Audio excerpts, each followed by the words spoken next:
जिक्र किया कि दुनिया का सबसे बड़ा किसान आंदोलन हुआ 13 महीने का लगातार, वो आंदोलन आज तक चल रहा है और आज भी उसके द्वितीय चरण में भी उसके ऊपर ड्रोन से वर्षा किया गया, लगा जैसे युद्ध क्षेत्र बना दिया गया है।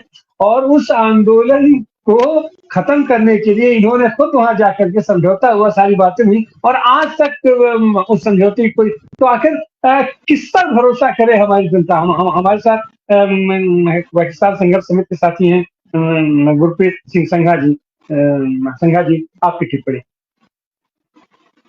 अनम्यूट कर लीजिए,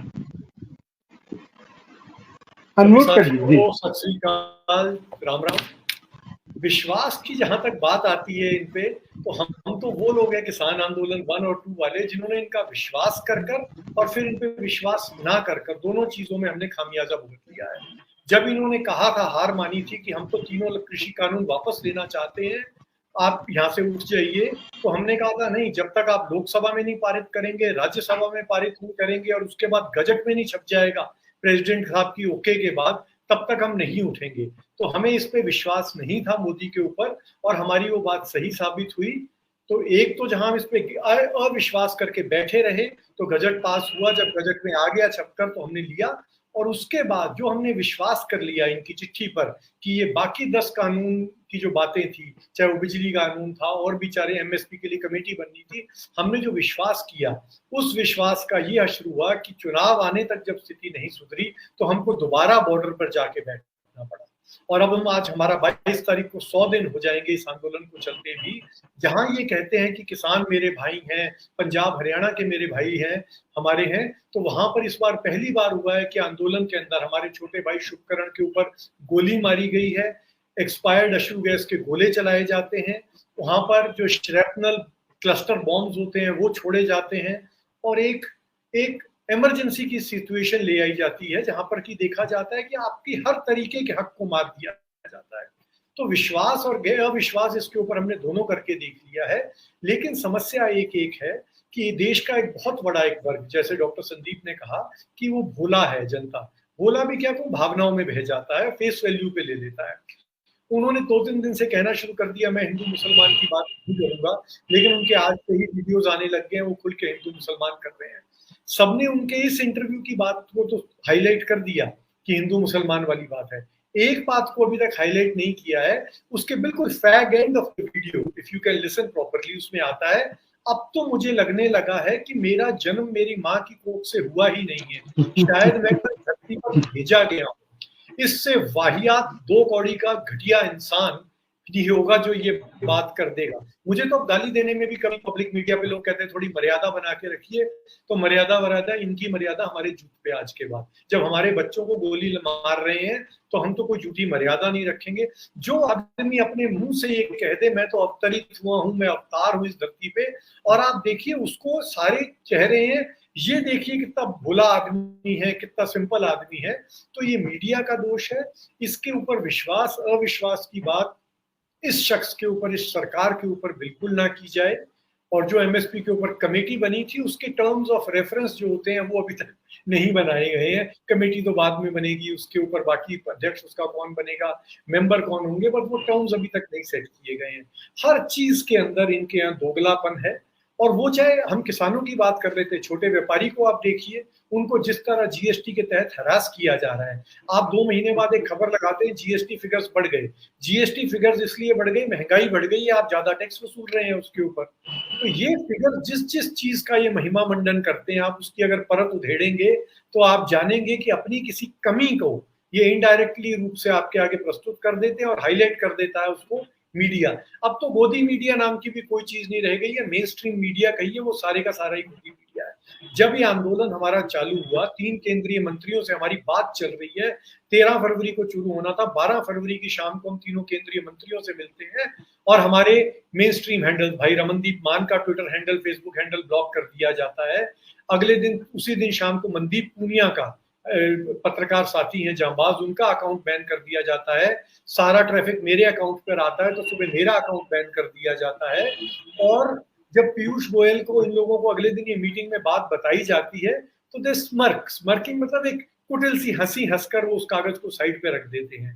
तो ये सारे लोग एक विश्वास तो एक अपन साधारण आदमी जब एक दूसरे से हम बात करते हैं तब आता है। जब ये एक कॉर्पोरेट मैकेनिज्म, कंट्रोल्ड मैकेनिज्म की तरह बात कर रहे हैं तो यहाँ विश्वास अविश्वास की बात ही नहीं है।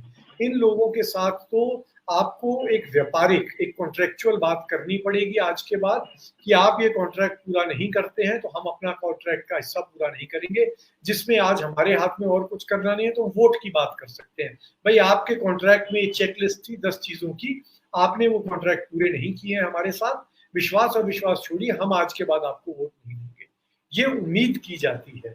पर जो मैं आज हालात देख रहा हूं, जिस तरह का एक अपने लोगों का भी, आप और हम जो लोग भी हैं अपने लोगों का भी सैडली एक इको चैम्बर बन गया है। यहाँ 6 के 6 लोग हम एक ही विचारधारा के हैं, बात कर रहे हैं। मुझे कई बार बहुत डर लग रहा है, लोग कहते हैं इस बात से लोग हतोत्साहित होंगे, तो आप बात ये मत कीजिए कि जो बातें हो रही हैं इनको 200 पे ले आएंगे, 180 पे ले आएंगे।